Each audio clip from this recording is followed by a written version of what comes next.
Hey everyone, today we're going to be building this Western style train station. Before we begin, I just wanted to apologize that it's taken me so long to upload this video. I have been spending all of my time remodeling my new home, so let's get started. You'll see off screen that I went ahead and raised some land up. This is just a template for me to make sure that I have the building raised off the ground. You don't have to do this, but it helps me out. My first objective was to build the groundwork for the entire build. You'll see I built the entire foundation to give myself a template to work off of. I built the platform in the front, as the guest will actually be walking through the entire building to get to the ride. Remember to always keep it basic with structure objects. In this case, you'll see I stuck to about 3 different walls, roofs, and other main objects. You'll see that I'm adding a couple different accent pieces right off the bat. These are actually supports in the fence objects to actually raise the platforms off. I am going to expand the back platform here in a bit, so I actually will be removing quite a bit of what I do. I'm adding on the doors early, so I make sure to always have a template so I know a kind of a point of entry of where everything's going to be throughout the build. I'm going to go ahead and start adding on some extra accent pieces right here. Now, just remember, there are a lot of different objects and fences and other items you can actually go ahead and overlap to create a lot of cool different variations. These are the kind of details that are going to make your build really unique and give a lot of flair. I'm a huge fan when it comes down to custom built fences. You're going to see me building a couple of different fences throughout this build using custom supports.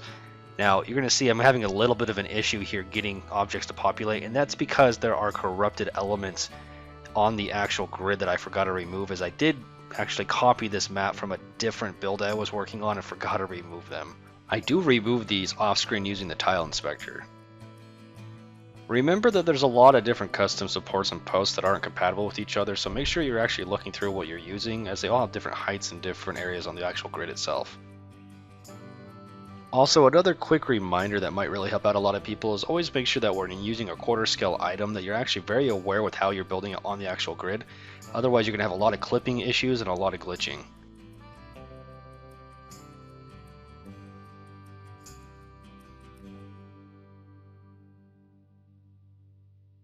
This is when I'm going to go ahead and finish off the actual base structures, so I actually don't have disabled clearance checks activated, so that can actually stack easy. At the end of it, I'll change it back.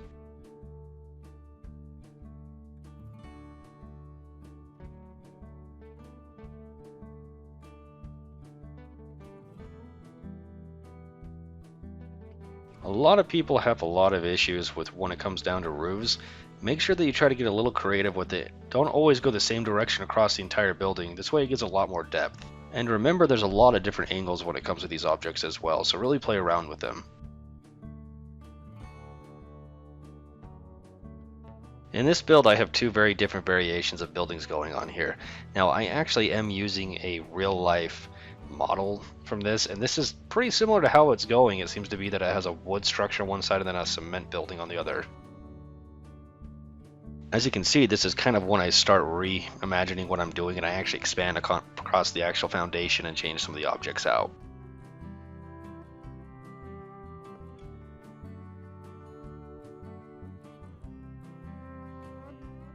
I'm going to go ahead and expand that platform to give it more of a realistic approach, as well as actually expanding that angled roof to actually overlap as more of an awning.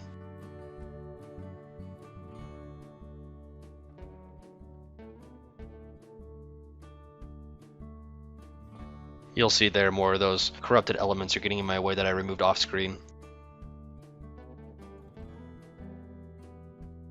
Throughout this series, you're going to see me using a lot of these smaller pieces, smaller than quarter pieces. They are harder to use, and you have to be very careful with how you're building them, or else you're going to cause yourself grief later on, but they do create a lot of depth for your buildings. You've probably noticed by now that I use quarter blocks in excess. I'm a huge fan of them when it comes down to pretty much anything. Just know that there's multiple ways to do things. A lot of people use a combination of quarter blocks and other blocks and fences, etc. I will show other techniques throughout the series, but I'm going to probably stick to this until we get really familiar with it. This is when I'm going to start really detailing the building out now that the actual frame is built. You're going to see I'm going to start with these accent walls around the bases of things and on the tops. I'm using all sorts of things down to brick layering, as well as just basic supports that I'm using to line these out. You're going to see also these awnings that I built. I'm going to go ahead and build a section underneath them here in a moment that actually expands upon the actual dynamic of the building.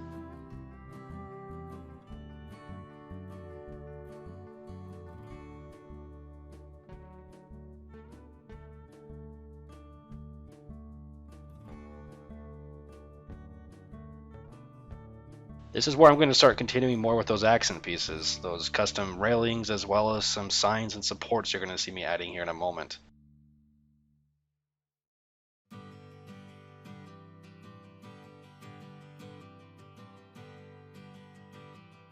And of course, some more of those corrupted elements that got in my way.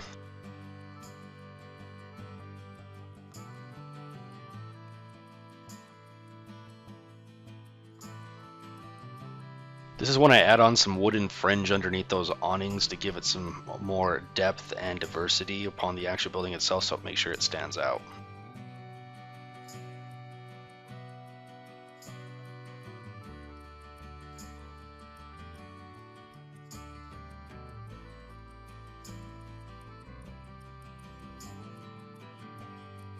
I also add on these supports for the awning itself to make it more realistic.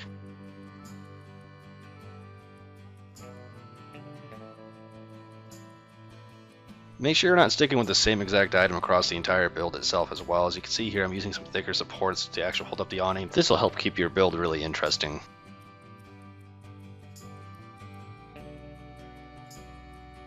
And of course, you can't forget the windows. Make sure you're using the same color across each type of building. You're going to see I'm going to actually switch it across between the red building and the brown building.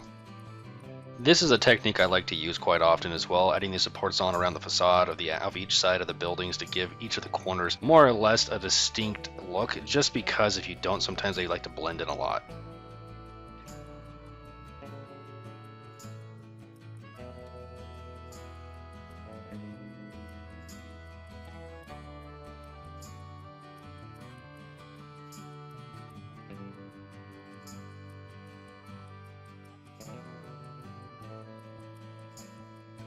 This was a really interesting technique that I did.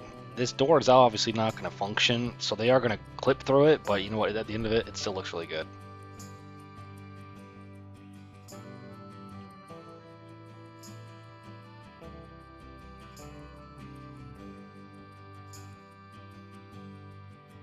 You'll see I use the same style of windows, but I changed the color on them. Just make sure that you use appropriate objects with each facade and each coloring that you choose.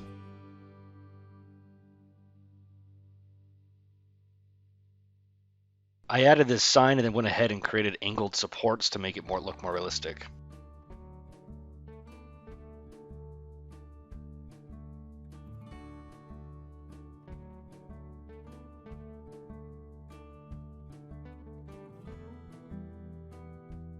I'm adding on more accent pieces here to make sure that you can see the differences between the awning and the actual support beams.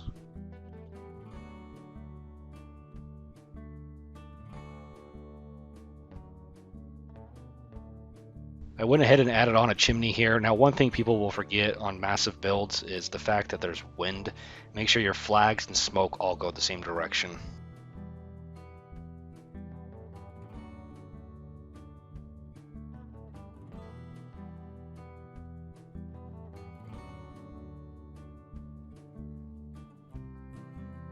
I do this a lot with my buildings. I went ahead and added some accent pieces on the roof as well as some vents.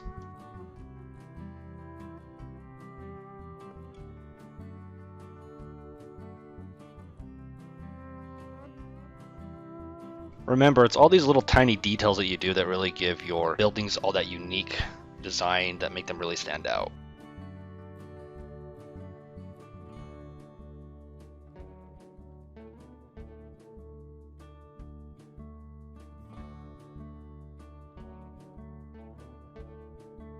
I decided to smooth out these areas on the side, but I also did leave some areas up, added on the wood texture for the vertical faces. And then I go ahead and I'm going to detail everything here to give it that Western feel. All these crates like it's a shipping train station, and all this random stuff just laying around.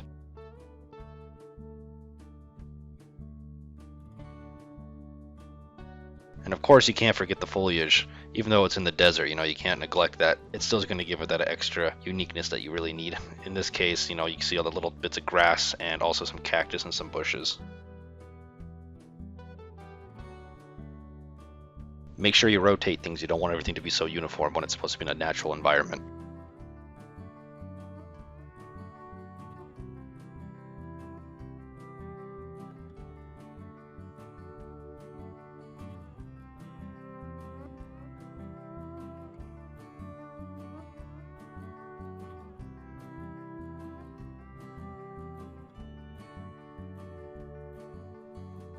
Alright, now we're actually going to start the actual train itself. We're going to get that implemented functional and also for the guests to ride it. Of course, I'm going to go ahead and texture out some of the land here, and then I also went ahead and threw in a water silo here, and I used some track texture here. This is not my technique. This was done by Otter in a recent RCF challenge, so this is not my idea, but I really enjoyed the way it looked, and it fits really well in a Western theme. You can remove the supports by just going into the tile inspector and moving the surface tiles above the actual ride itself.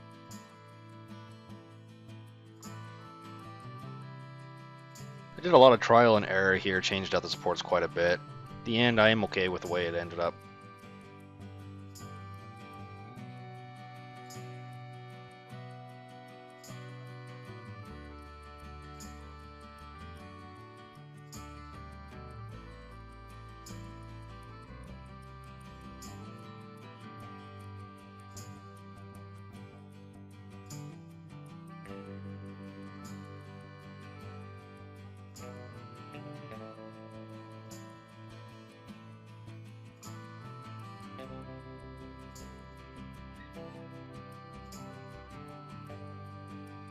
So what I actually do here is, like, you'll see I'm putting the entrance and exit down, and then I'm going to raise them up 2 times. That way the guests don't clip through the platform, but when they enter into the train itself, they will actually drop down.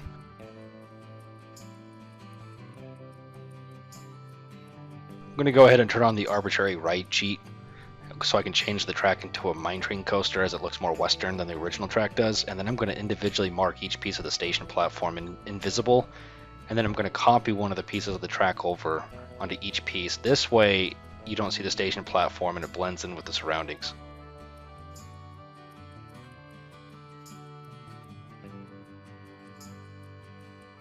I use the American style steam trains to give it more of a Western feel, and then I wouldn't use the tile inspector to create these extra side tracks. All you have to do is copy a piece over and then continue to build off of it. It will actually count as the same ride, so you don't have multiple rides built.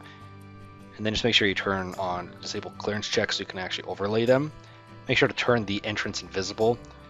And then what I'm doing here is I'm linking another ride platform, and then I'm going to turn this invisible by turning it into a launched freefall. This way I can put down a train that will actually stay there as track texture and to look good in the environment.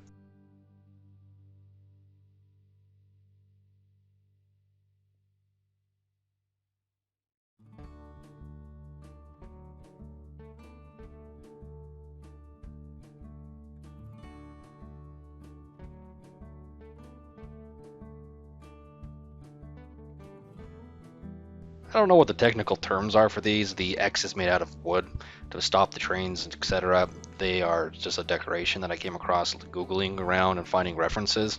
And of course you add on the extra coal and all the cargo and everything to really give that extra environment for your ride. Make sure you texture your ground. Don't forget the finishing touches on everything. Add any fences you want or any other kind of small detail.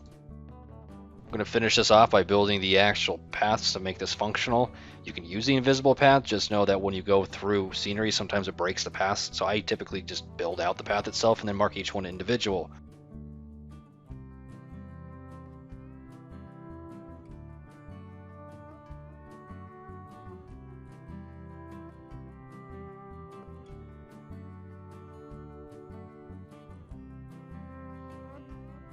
And there you guys have it, a Western style train station for your park. I hope you guys enjoyed this tutorial. Make sure to leave me suggestions or recommendations. Please contact me either on YouTube or Discord, and make sure you subscribe, and I'll see you next time.